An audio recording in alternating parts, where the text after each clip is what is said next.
Pertama kali bertemu dengan pacar kakaknya, Clara yang baru berusia 5 tahun sudah tahu bahwa suatu hari nanti ia pasti akan menikah dengannya.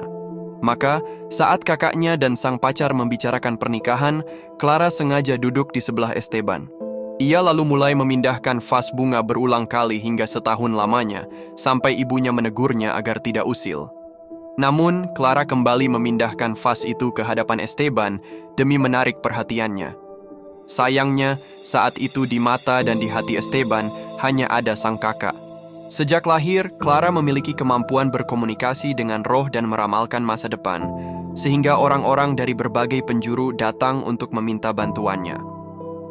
Clara pun selalu berusaha menolong mereka yang benar-benar membutuhkan. Namun pada suatu hari, ia tiba-tiba merasa sesak napas, lalu menjerit nyaring dengan suara yang menusuk telinga. Kakaknya segera menghampiri untuk menenangkannya, dan dengan suara pelan Clara berkata pada kakaknya, "Kematian segera akan menyelimuti keluarga ini." Benar saja, pada pesta keesokan harinya, musuh utama sang ayah mulai bertindak dengan memasukkan racun mematikan ke dalam minumannya. Namun yang terjadi justru kakak Clara yang tak sengaja meminum gelas itu. Saat Clara merasakan firasat buruk, sang kakak sudah terbaring di ranjang tanpa napas. Kematian mendadak itu bukan hanya mengakhiri masa kecil Clara yang bebas dan tanpa beban, tapi juga menjadi awal dari rangkaian malapetaka yang menimpa keluarga besar ini. Meskipun hasil pemeriksaan awal sudah memastikan penyebab kematian kakaknya adalah keracunan parah, sang ayah tetap meminta agar jasadnya diautopsi demi kepastian. Clara kecil tanpa sengaja menyaksikan seluruh proses itu. Sejak awal, ia sudah merasa bersalah karena membenci kenyataan bahwa dirinya hanya mampu meramalkan bencana, namun tak bisa mengubahnya. Melihat tubuh kakaknya dibedah dan semua organ dalamnya dikeluarkan membuat Clara semakin tak sanggup memaafkan diri sendiri. Sejak itu, ia menghukum dirinya dengan memilih bungkam, menutup diri, dan hanya menyalurkan kata-kata lewat puisi seakan ingin mengurung takdir dalam bait-baitnya. Sementara itu, Esteban sama sekali tak mengetahui tragedi ini. Di tempat lain, ia sedang bekerja keras di tambang gelap dan pengap. 2 tahun sebelumnya, demi bisa menikahi gadis yang dicintainya, pria dari keluarga miskin itu terpaksa merantau menjadi penambang emas. Kini, ketika uang untuk membangun rumah tangga sudah terkumpul, kekasihnya justru telah pergi untuk selamanya. Tak sanggup menerima kenyataan pahit itu, Esteban pamit kepada ibunya yang lumpuh dan adik perempuannya yang belum menikah, lalu meninggalkan kota. Ia kemudian membeli sebuah peternakan di daerah terpencil dengan hasil jerih payahnya dari tambang dan mempekerjakan banyak orang Indian di sana. Dengan tindakan tegas bak petir dan akumulasi awal yang penuh darah, dalam waktu singkat ia berhasil merampas banyak kekayaan dan membangun sebuah rumah mewah di perkebunan. Lebih dari 20 tahun berlalu, saat ini Esteban telah kembali berjaya, bahkan kekayaannya setara dengan sebuah negara. Namun, ia tetap belum menikah dan hidup seorang diri. Jika memiliki kebutuhan biologis, ia akan menangkap budak perempuan cantik untuk dilecehkan atau pergi ke distrik lampu merah untuk membayar jasa hiburan. Jelas, ia telah menjadi orang kaya yang bejat tidak lagi ingin membicarakan cinta, apalagi melangkah ke jenjang pernikahan. Hingga suatu hari, ia menerima surat dari kakaknya yang memberitahu bahwa sang ibu telah meninggal dan memintanya pulang untuk menghadiri pemakaman. Di pemakaman, hanya sedikit orang yang hadir. Selain Esteban dan sang kakak, hanya keluarga Clara yang datang untuk memberikan penghormatan. Melihat Clara yang telah tumbuh dewasa, dengan wajah yang sedikit mirip mendiang kekasihnya, Esteban tiba-tiba memiliki sebuah ide gila. Ia ingin menikahi Clara untuk melanjutkan hubungan yang pernah ia miliki dengan kekasih yang telah tiada. Karena Clara sudah lebih dari 20 tahun tidak pernah berbicara lagi, ditambah memiliki kemampuan luar biasa yang menakjubkan, kedua orang tuanya selalu menganggap ia ditakdirkan untuk hidup sendiri selamanya. Kini, ada seseorang yang datang melamar, tentu saja mereka sangat gembira. Namun, keputusan akhir tetap berada di tangan Clara sendiri. Clara sudah sejak lama meramalkan nasibnya, dan ia tidak berniat melawan takdir. Maka ia pun dengan senang hati menerima lamaran tersebut. Lebih dari itu, ia bahkan kembali berbicara untuk pertama kalinya setelah sekian tahun. Akhirnya, Clara dan Esteban menikah dan pindah ke rumah mewah di pinggiran kota. Meskipun terasa sulit dipercaya, setelah menikah, Esteban mencurahkan seluruh kelembutan dan kasih sayangnya hanya untuk Clara. Ia memberinya gelang zamrud yang nilainya tak ternilai, menahan meja dengan lembut ketika Clara menggunakan kemampuannya untuk mengangkatnya, menemaninya berkuda di halaman belakang yang luas, bahkan berciuman mesra di bawah sinar matahari senja berwarna keemasan. Esterwan sendiri pun sangat menikmati kehidupan ini, kecuali satu hal, sang kakak perempuan yang dianggap mengganggu. Kakaknya sering mengusik dunia berdua mereka, dan memiliki rasa kepemilikan terhadap Clara yang melampaui batas wajar. Sang kakak pun menyadari keanehan ini, sehingga sering pergi mengaku dosa pada pastor. Aku sebenarnya tidak pernah menyukai Clara, bahkan merasa ia tidak pantas untuk adikku, ungkap sang kakak. Namun setelah mereka menikah, adikku justru ingin mengusirku, sama sekali mengabaikan hubungan darah kami sebagai saudara tiri. Sebaliknya, saat aku mendatangi Clara, ia menerimaku dengan lembut, berjanji akan merawatku seumur hidup. Itu pertama kalinya aku merasa diperhatikan. Pertama kalinya aku merasa dunia ini tak seburuk yang kubayangkan. Untuk membalas kebaikannya, aku mulai memberikan seluruh perhatianku padanya. Awalnya kupikir itu hal yang wajar, tapi perlahan aku mendapati diriku mengintipnya diam-diam di tengah malam, ingin membelai wajahnya yang tenang, bahkan ingin tidur di ranjang hangatnya. Bukan hanya itu, ketika melihatnya bersama Esterwan dalam hubungan suami istri, aku justru dilanda kegilaan. Aku tahu ini tidak normal, tapi aku sama sekali tak mampu mengendalikannya. Pastor hanya memintaku berdoa, karena hubungan segitiga ini cepat atau lambat akan runtuh. Tak lama kemudian, Clara hamil. Menjelang persalinan, kedua orang tuanya ingin datang menjenguk. Karena merasakan firasat buruk, Clara mengingatkan mereka untuk naik kereta api. Namun, ayahnya tetap memilih mengendarai mobil tuanya. Di tengah perjalanan, rem mobil itu blong dan bertabrakan dengan kereta. Mendengar kabar bahwa kedua orang tuanya tewas seketika, bahkan jasadnya hancur, tak bisa disatukan, Clara yang terpukul hampir saja pingsan. Namun ia segera menenangkan diri. Bahkan, sambil masih mengenakan pakaian daster putih, ia membawa polisi menuju lokasi kecelakaan. Di sana, dari bawah tumpukan pepohonan, ia mengeluarkan kepala ibunya yang hilang. Mungkin karena telah terlalu sering menyaksikan perpisahan hidup dan mati, kini Clara sangat berbeda dengan dirinya di masa kecil, anak yang dulu kehilangan suara karena ketakutan akan kematian. Ia tak lagi gentar, malah menjadi lebih lapang dada dan tenang. Justru sikap tenang dan damai inilah yang membuatnya mampu menyentuh hati sang putri, Blanka. Seharusnya Blanka hidup sangat bahagia, terlahir di keluarga berada, penuh canda, dan disayang kedua orang tuanya. Namun pada usia 5 tahun, ia sudah merasakan sisi kelam dunia. Hari itu, 2 tamu tak diundang tiba di rumah. Awalnya Esteban mengira mereka pengemis, tetapi setelah berbincang di gereja, barulah ia tahu bahwa itu adalah urusan lama yang kembali menghampirinya. Ternyata, seorang budak perempuan yang pernah ia nodai dulu melahirkan seorang anak laki-laki. Karena hidup mereka sangat sulit, wanita itu datang untuk mengakui hubungan darah tersebut. Namun Esteban tak mungkin memberi mereka status, apalagi membiarkan seorang budak rendahan dan anak haram merusak kebahagiaan hidupnya sekarang. Ia hanya mengeluarkan beberapa lembar uang, lalu mengusir mereka seperti menghalau anjing liar. Tanpa ia sadari, anak laki-laki yang tak berkata sepatah kata pun, itu menatap penuh kebencian ke arah pintu di sisi lain, tempat berdirinya adik perempuan satu kandungannya. Mengapa sang adik bisa hidup bagaikan putri, berpakaian indah dan bergelimang kemewahan, sementara dirinya harus menjalani nasib seperti anjing liar yang diinjak-injak? Anak itu tak mengerti dan jauh lebih tidak rela. Karena itu, saat tak ada yang memperhatikan, ia diam-diam menyelinap masuk ke dalam rumah besar itu. Untungnya, suara pelayan terdengar tepat waktu, menghentikan dosa yang nyaris terjadi itu. Namun, benih karma sudah tertanam. Bertahun-tahun kemudian, kebencian sang kakak terhadap adiknya masih bergaung. Clara, yang sama sekali tidak mengetahui hal tersebut, sepenuh hati menekuni dunia pendidikan. Ia membuka sebuah sekolah privat di dalam rumah besar, mengajar langsung anak-anak para budak, berharap mereka bisa mengenal pengetahuan yang terkenal di seluruh dunia. Dari semua muridnya, yang paling berbakat adalah Pedro, putra kepala pelayan. Clara merasakan firasat bahwa anak ini kelak akan menjadi pahlawan yang mengubah nasib tanah kelahirannya, sekaligus akan terjalin hubungan rumit dengan putrinya selama puluhan tahun. Karena itu, ia mengajarinya dengan penuh kesungguhan. Pedro pun cerdas dan rajin. tak pernah mengecewakan harapan Clara. Namun pada suatu hari, setelah jam pelajaran berakhir, Pedro dan Blanca yang sejak kecil tumbuh bersama pergi bermain di tepi danau tanpa pengawasan.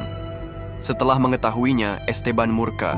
Sejak awal, ia memang tidak suka putrinya terus-menerus bergaul dan belajar bersama anak seorang pelayan rendahan.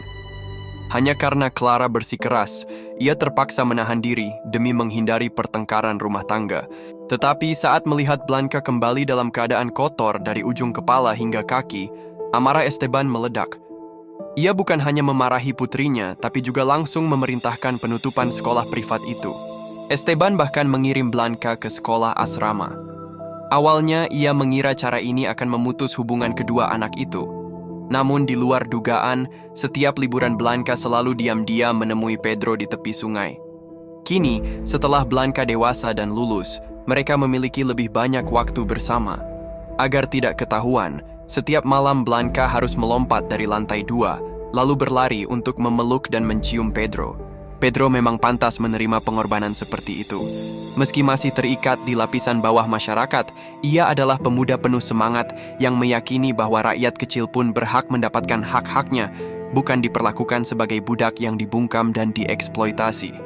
Karena itu, ia memimpin gerakan reformasi tanah dan perjuangan buruh di perkebunan.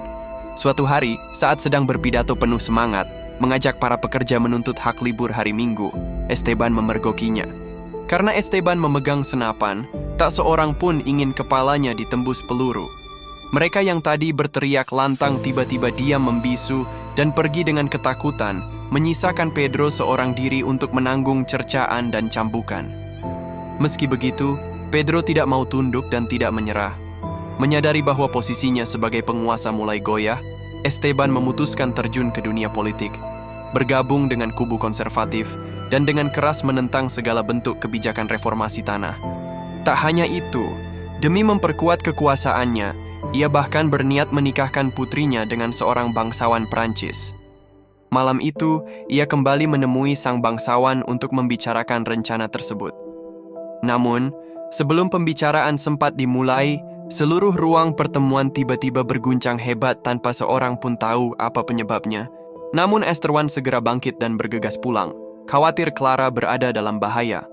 Namun saat ia masih diliputi rasa panik dan melangkah masuk ke kamar tidur, ia justru mendapati sang kakak sedang berbaring di samping Clara yang terlelap. Sekejap saja, banyak kenangan masa lalu menyeruak di benak Esteban. Ia tak lagi sanggup menahan kekesalan karena sang kakak selalu menghalangi hubungannya dengan Clara, sehingga ia langsung mengusir kakaknya dari rumah. Meski sang kakak buru-buru menjelaskan bahwa ia hanya menenangkan Clara yang ketakutan akibat gempa dan menemaninya tidur tanpa ada sedikit pun hal yang melampaui batas, kecurigaan Esteban tetap tak dapat dihapuskan. Atau mungkin, bagi Esteban, kebenaran sebenarnya tak begitu penting, yang terpenting adalah ia harus menguasai segalanya. Saat sang kakak melangkah sendirian ke dalam kegelapan, Clara yang terbangun dari tidurnya kebetulan melihat pemandangan itu. Ia sama sekali tak mengerti mengapa Esteban tak bisa menerima satu-satunya saudara kandungnya sendiri, dan mengapa mereka bertiga tak bisa hidup bersama hingga tua. Esteban pun tidak memberi penjelasan, malah dengan cara ekstrim memerintahkan Clara untuk mencintai dan memeluknya seperti dulu. Seketika, Clara berkata bahwa ia butuh waktu untuk menenangkan diri. Esteban merasa diabaikan dan langsung menenggelamkan diri ke pelukan perempuan-perempuan di kawasan lampu merah. Perlu diketahui, perempuan itu adalah orang pertama yang bertemu Esteban bertahun-tahun silam. Ia langsung meminjam uang dengan alasan ingin memperbaiki penampilan dan mempercantik dirinya. Karena Esteban memang menyukai perempuan yang berani dan liar, ia pun menyetujui tanpa ragu. Kini, perempuan itu benar-benar berhasil merayu Esteban menjadi wanita yang berkelas yang bisa mempengaruhi para politisi, dan putri yang berkeluarga kaya pun sulit untuk bisa menemuinya secara langsung. Beberapa waktu kemudian, kejadian tentang sang kakak seolah menjadi angin, lalu tak seorang pun membicarakannya lagi, apalagi bertengkar karenanya.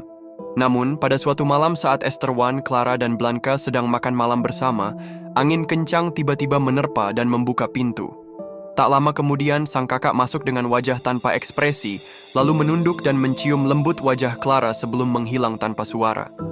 Saat itu, air mata Clara sudah mengalir deras, karena ia tahu itu adalah salam perpisahan terakhir.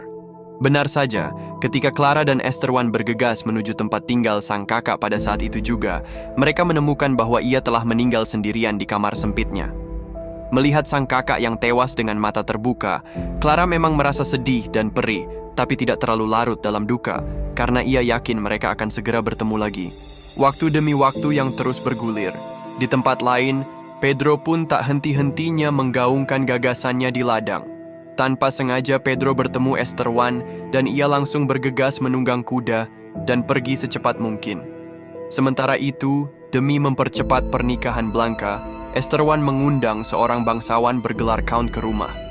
Tak disangka, malam itu Blanca justru melompat keluar jendela untuk menemui Pedro dan malah kepergok oleh sang Count yang sedang menikmati bulan. Count penasaran dan membuntuti Blanca hingga ke tepi sungai, di mana ia langsung menyaksikan momen mesra yang penuh gairah antara Blanca dan Pedro. Merasa dipermainkan, Count pun mendatangi Esteban untuk menyampaikannya. Mendengar kabar itu, Esteban segera menunggang kuda sambil membawa cambuk menuju sungai. Tapi karena Pedro sudah lebih dulu pergi, amarahnya ia lampiaskan kepada Blanca. Ia memukul putrinya hingga pingsan, lalu melampiaskan kemarahan kepada Clara menyalahkannya karena dianggap membiarkan Blanca berhubungan dengan anak seorang pelayan. Biasanya Clara akan diam dan patuh pada tekanan Esteban. Namun kali ini ia berdiri membela putrinya. Kau sendiri pernah tidur dengan orang yang bukan pasanganmu. Jadi kenapa sekarang menyebut Blanca memalukan lagi pula? Blanca dan Pedro saling mencintai dengan tulus jauh lebih mulia daripada sekadar melampiaskan nafsu seperti yang kau lakukan. Terungkapnya aib Clara yang membuat Esteban naik darah dan menampar Clara keras-keras. Meski tak lama kemudian ia sadar bersalah dan meminta maaf, Clara memutuskan untuk tidak memaafkannya, bahkan berjanji tidak akan berbicara lagi dengannya. Keesokan harinya, Clara membawa serta putrinya pulang ke rumah asalnya. Sang kepala pelayan yang telah mengabdi selama 40 tahun pun memilih mengundurkan diri setelah menyaksikan kekerasan Esteban. Dalam sekejap, rumah besar nan megah itu berubah sepi dan kosong. Namun, Esteban tak mau introspeksi diri. Ia justru menyalahkan Pedro sepenuhnya. Untuk menangkapnya, ia bahkan menyuruh ke para pekerja untuk mencari Pedro. Para pekerja sebenarnya tahu di mana Pedro bersembunyi, tetapi tak ada satupun yang memberitahu. Lalu ia pergi dan kembali ke rumahnya. Pedro pun mendatangi Esteban. Di saat itu Pedro menyadari bahwa ada ancaman dari Esteban, lalu ia berhasil kabur sebelum Esteban sempat melepaskan tembakan. Si anak haram pun tak mendapat apa-apa, malah dihina oleh Esteban sendiri bahwa pengkhianat tidak pantas menerima hadiah. Tak lama kemudian, kabar kehamilan Blanca tersebar. Esteban langsung mendatangi Count sambil berteriak untuk menawarkan seluruh hartanya kepada Count asal mau menikahi Blanca dan memberi momongan anak dalam keluarga Esteban. Count pun tergiur atas penawarannya, lalu Count pun menyetujui tawaran tersebut. Namun, Blanca dengan tegas menolak. Demi mematahkan perlawanan itu, Esteban pun membohonginya. Aku sudah membunuh Pedro dengan tanganku sendiri. Lebih baik kau melupakannya dan menikah dengan Count. Blanca yang benar-benar mempercayainya hanya bisa meringkuk di atas tempat tidur, menangis tanpa henti. Saat itu, Clara datang menghampiri dan menenangkannya secara langsung. Ia berkata bahwa dirinya sudah merasa Pedro masih hidup. Hanya saja karena situasi sedang kacau, Pedro harus bersembunyi demi keselamatan. Mendengar itu, Blanca akhirnya tenang. Namun sambil memandang ibunya yang penuh pengertian, ia lalu bertanya mengapa ibu memilih menikah dengan ayah. Dia begitu keras kepala, otoriter, dan suka memerintah. Clara tersenyum dan menjawab, "Karena aku mencintainya. Dulu aku mencintainya, dan sekarang pun tetap mencintainya. Memang dia keras dan sewenang-wenang, tapi dia juga berani dan kuat. Bukankah manusia memang seperti itu punya kelebihan dan kekurangan? Aku kebetulan mencintai kelebihannya dan bisa menerima kekurangannya. Bahkan bisa dibilang, dia adalah hidupku." Itu adalah pertama dan terakhir kalinya Clara mengungkapkan cintanya secara jelas. Meskipun ia tak pernah menyatakan perasaannya langsung kepada Esteban, ia selalu membuktikannya lewat tindakan.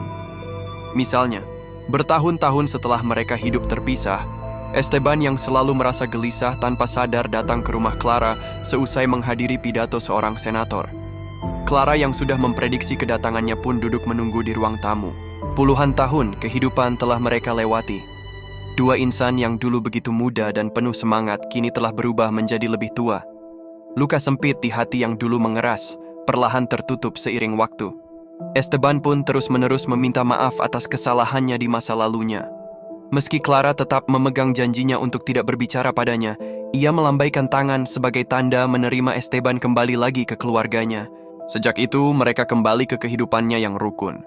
Meski Esteban dan Blanca kadang masih berselisih paham soal politik, begitu melihat cucu kecilnya, Esteban langsung memilih diam dan fokus menjadi kakek yang lembut. Akhirnya tibalah hari pemilihan antara dua kubu. Esteban yakin mutlak bahwa partai konservatif yang ia dukung akan menang, sementara partai kiri hanyalah kumpulan utopis dengan mimpi kosong. Ia bahkan pulang di tengah jalan dengan keyakinan itu. Namun sejarah tak pernah berjalan sesuai kehendak pribadi. Kaum konservatif akhirnya mengalami kekalahan telak. Hasilnya adalah pilihan rakyat, suara demi suara, sesuai dengan apa yang mereka sukai dan butuhkan, semua mengikuti kehendak rakyat. Sejarah tidak peduli pada individu, tetapi ia peduli pada kelompok. Sejak dahulu, pemenanglah yang menulis sejarah, sementara yang kalah menjadi pesakitan. Tak peduli seberapa gagahnya Esteban di masa lalu, saat ini ia tetap menjadi orang yang kehilangan wibawa yang selalu diinjak-injak oleh rakyat. Namun, Clara yang menyaksikan hasil itu lewat siaran televisi tetap berdiri di bawah angin malam, menunggu kepulangannya, lalu menggandeng tangannya masuk ke rumah yang hangat. Meski karier politik Esteban berakhir dan seluruh hartanya sebentar lagi akan disita, ia masih memiliki harta termahal, cinta dan keluarga. Karena itu, ia merasa hidupnya tetap punya harapan. Namun, pada hari Natal, ketika Esteban dan Blanca pergi berbelanja, Clara yang tinggal di rumah bersama cucu perempuannya untuk menghias pohon Natal, tiba-tiba merasa pusing. Ternyata, hidupnya sudah mendekati ujung. Melihat cucunya yang ketakutan, Clara tersenyum dan menenangkannya, mengatakan bahwa kematian sama seperti kelahiran keduanya hanyalah tahap yang harus dilalui dalam hidup. Ia lalu meminta cucunya menyerahkan sebuah kotak berisi buku harian kepada Blanca, sambil berkata bahwa hidup berjalan begitu cepat, hingga kita tak punya cukup waktu untuk memahami keterkaitan segala hal di dunia. Karena itu, kita perlu menuliskannya agar anak cucu kelak bisa merenunginya kembali dan memahami rahasia sebab akibat. Setelah semua pesan terakhirnya disampaikan, Clara berpesan lagi agar cucunya menyampaikan pada Esteban bahwa kelak ia akan menjemputnya secara pribadi. Lalu, ia tertidur untuk selamanya. Begitulah, Clara mengakhiri hidupnya yang sekaligus legendaris dan biasa. Tak sanggup menerima perpisahan mendadak itu, Esteban memukul kaca jendela sampai pecah, lalu berbaring di sisi Clara sambil menangis semalaman. Di hari pemakaman, semua orang memasang wajah duka, hanya bunga-bunga yang bermekaran dengan indahnya. Namun, di tengah suasana berat itu, Blanca merasakan ada hawa yang mengusik. Benar saja, saat senja mulai mewarnai langit merah, sebuah kudeta bersenjata meletus dan dalang di baliknya tak lain adalah Esteban. Dulu, sandaran batin Esteban terhadap Clara.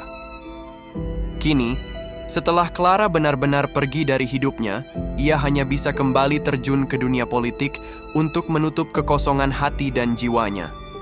Namun, yang tak ia pahami adalah bahwa peradaban terus berkembang, kekerasan tak lagi mampu mempertahankan tatanan lama. Meski begitu, ia tetap yakin dirinya benar. Jadi walaupun darah mengalir di mana-mana, keluarga tercerai-berai, ia tak peduli. Ia malah mengangkat sampahnya dan bersulang merayakan kemenangan bersama seluruh dunia. Ia lupa bahwa putrinya sendiri adalah Blanca, juga termasuk lawan politiknya.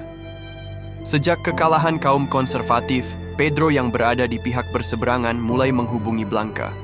Mereka bukan hanya merayakan lahirnya pemerintahan baru bersama, tetapi juga dengan berani menentang batas kelas sosial dan tampil terang-terangan sebagai pasangan. Kini, ketika kaum konservatif melakukan kudeta bersenjata untuk merebut kekuasaan, Pedro, tokoh terdepan kubu kiri, tentu menjadi target buruan nomor satu. Suatu hari, saat sedang berkencan, Pedro dan Blanca dihadang oleh dua tentara. Untungnya mereka bergerak cepat sehingga tidak tertangkap di tempat. Demi keselamatan Pedro, Blanca menyembunyikannya di ruang bawah tanah rumahnya. Tak lama kemudian, tentara datang menggeledah. Esteban, yang tidak tahu apa-apa, langsung memaki mereka. Saat mendengar bahwa mereka hendak menangkap putrinya, ia menjadi benar-benar murka. "Sialan, lihat siapa aku ini, di mana kalian berdiri? Aku yang membiayai kalian, dari mana kalian dapat hak untuk menggonggong di depanku?" Namun, kekuasaan berubah secepat angin. Sang bangsawan yang dulu dielu-elukan, setelah berkuasa kembali, justru menjadi serigala buas. Mereka tak mengenal budi, hanya mengikuti aroma darah untuk merobek mangsanya. Meski begitu, Esteban tetap enggan mengakui bahwa dirinya hanyalah korban dari perubahan zaman. Bahkan setelah Blanca dibawa pergi, ia masih mencoba memerintahkan menteri lamanya untuk membebaskannya. Lalu ia malah dimaki habis-habisan dan satu-satunya mobil disita. Baru saat itu Esteban sadar kenyataan pahit ini. Ia teringat ucapan Blanca sebelum ditangkap. "Pedro ada di ruang bawah tanah. Aku tahu kau tidak menyukainya, tapi aku mencintainya seperti kau mencintai ibu. Kau pasti bisa mengerti. Dia juga ayah dari anakku cucumu. Kalau dia tertangkap, dia pasti mati. Lindungilah dia." Meski sebenarnya ia ingin sekali menyingkirkan Pedro demi cucu dan putrinya, Esteban akhirnya menggunakan sisa pengaruhnya untuk meminta seorang diplomat memberinya surat izin. Malam itu juga ia diam-diam mengantar Pedro ke konsulat Kanada. Pedro pun berhasil lolos dari maut. Setelah itu Esteban menelan harga dirinya dan mencari seorang mantan wanita penghibur yang dulu pernah ia lindungi. Kini perempuan itu berkuasa dan punya cara untuk membantu menyelamatkan Blanca. Meski ada pepatah pelakon tak berperasaan, pelacur tak mengenang budi, perempuan itu justru ingat kebaikan Esteban dan bersedia membalas jasanya. Sementara itu, Blanca telah dibawa ke kamp konsentrasi. Ia mengira diam saja akan membuatnya selamat, namun yang mengadilinya adalah saudara tirinya sendiri, anak haram ayahnya, dari hubungan gelap di masa lalu, yang kini menjadi perwira militer berkat koneksi Esteban. Kebencian membuatnya memukul Blanca hingga sekarat, dan saat ia dilempar ke sel, nyawanya hampir hilang. Di saat itulah, Clara melintasi batas antara hidup dan mati untuk menenangkannya. Ia berkata bahwa harapan masih ada dan jalan keluar masih mungkin. Blanca pun bertahan hingga bantuan datang dari wanita penghibur itu. Setibanya di rumah, Blanca mendapati ayah dan putrinya tidur di ruang tamu jelas menunggunya semalaman. Ia mencium putrinya dengan hati-hati, lalu memeluk ayahnya erat-erat. Pengalaman lolos dari maut membuat mereka sadar betapa berharganya keluarga. Itu juga membuat mereka merasakan betapa hidup ini tidak pasti dan rapuh. Kemudian, 3 generasi keluarga kembali ke rumah lama, tempat Esteban akhirnya menghembuskan napas terakhir. Seperti yang dijanjikan, Clara datang menjemputnya. Sementara itu, Blanca melalui catatan harian yang ditinggalkan ibunya, melepaskan niat awal untuk membalas dendam. Ia menyadari bahwa dibandingkan hidup dalam kebencian, menikmati setiap detik yang ada, dan merasakan hangatnya sinar matahari adalah pilihan hidup yang paling tepat. The House of the Spirits adalah film drama yang disutradarai oleh Billa August, dibintangi Meryl Streep dan Jeremy Irons, rilis pada tahun 1993. Film ini diadaptasi dari novel The House of the Spirits karya Isabel Allende. Esteban awalnya hanyalah seorang penambang miskin, namun berkat tangan besinya ia dengan cepat mengumpulkan kekayaan, pindah ke rumah besar, dan akhirnya menjadi politisi berkuasa. Hidupnya dihabiskan untuk berjuang, pernah berada di puncak kejayaan, namun juga jatuh ke dasar kehinaan. Yang paling membahagiakan sekaligus paling ia sesali adalah memiliki keluarga yang indah, namun gagal menjaganya. Clara, yang selalu mencintainya, sepanjang hidup menggunakan kemampuannya meramal masa depan untuk diam-diam melindungi setiap anggota keluarga. Dengan pengalaman hidupnya, Clara meninggalkan pesan kepada putrinya, Blanca yang nyaris terbunuh dalam kudeta, bahwa di tanah yang penuh luka, hanya dengan melepaskan kebencianlah benih harapan bisa tumbuh. Memahami sejarah bukan untuk mengulang tragedi, melainkan untuk kembali menemukan hubungan kemanusiaan di tengah puing-puing. Takdir, seperti jaring tak kasat mata, membelit jalur hidup setiap orang, menentukan pertemuan dan perpisahan yang tak dapat dihindari. Namun, manusia tidak sepenuhnya tak berdaya. Kita semua memiliki kekuatan untuk menenun kehendak kita sendiri dalam bingkai takdir. Dengan tekad dan keteguhan hati, kita dapat menyulam pola yang unik di atas kanvas yang sudah ada, memberi hidup makna dan nilai baru. Bahkan ketika dihadang badai dan rintangan, keyakinan batin dapat mengubah arah hidup yang seakan sudah ditetapkan. Takdir mungkin tak bisa kita kendalikan, tetapi cara kita menghadapinya dan mencari arah di dalamnya adalah keputusan kita. Seperti kapal di lautan, lepas meski tak bisa mengatur ombak dan angin, kita masih dapat mengubah haluan menuju pelabuhan yang diinginkan. Ketika cinta, pengampunan, dan cahaya batin terjalin dalam jaring takdir, manusia yang rapuh pun akan memperoleh kekuatan yang melampaui batas. Ini bukanlah bentuk menyerah pada nasib, melainkan upaya membangun kembali makna hidup dengan pandangan yang lebih luas. Kita adalah penenun takdir sekaligus pejuang yang menyelamatkan diri sendiri. Dan ketika cahaya itu bersinar di dunia, tanda-tanda kelahiran kembali sudah jelas terlihat. Baiklah, itu saja ulasan film hari ini. Jangan lupa untuk like, komen, dan bagikan. Sampai jumpa di perjumpaan kita berikutnya.